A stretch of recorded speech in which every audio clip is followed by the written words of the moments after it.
भगवान बुद्ध आत्मज्ञान की खोज में तपस्या कर रहे थे। उनके मन में विभिन्न प्रकार के प्रश्न उमड़ रहे थे। उन्हें प्रश्नों का उत्तर चाहिए था, लेकिन अनेक प्रयासों के बाद भी उन्हें सफलता नहीं मिली। वे आत्मज्ञान की प्राप्ति के लिए कठोर तपस्या करने लगे। अनेक कष्ट सहन किए, कई स्थानों की यात्राएं की, परंतु जो समाधान उन्हें चाहिए था वह उन्हें मिला नहीं।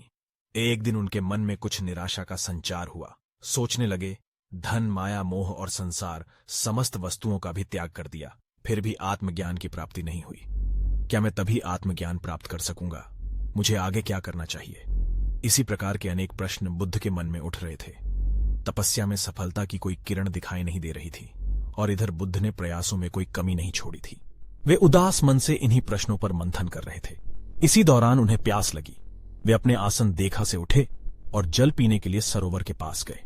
वहां उन्होंने एक अद्भुत दृश्य देखा। एक गिलहरी मुंह में कोई फल लिए सरोवर के पास आई। फल उससे छूटकर सरोवर में गिर गया। गिलहरी ने देखा, फल पानी की गहराई में जा रहा है।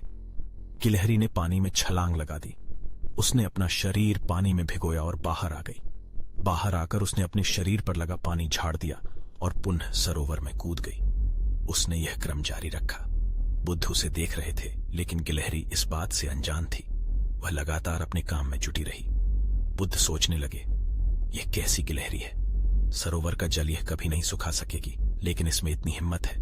यह पूरी शक्ति लगाकर सरोवर को खाली करने में जुटी है। अचानक बुद्ध के मन में एक विचार का उदय हुआ। यह तो गिलहरी है, फिर भी अपने लक्ष्य को प्राप्त करने में जुटी है। मैं तो मनुष्य हूं। आत्मज्ञान प्राप्त नहीं हुआ तो मन में निराशा के भाव आने लगे। मैं पुनः तपस्या में जुट जाऊंगा।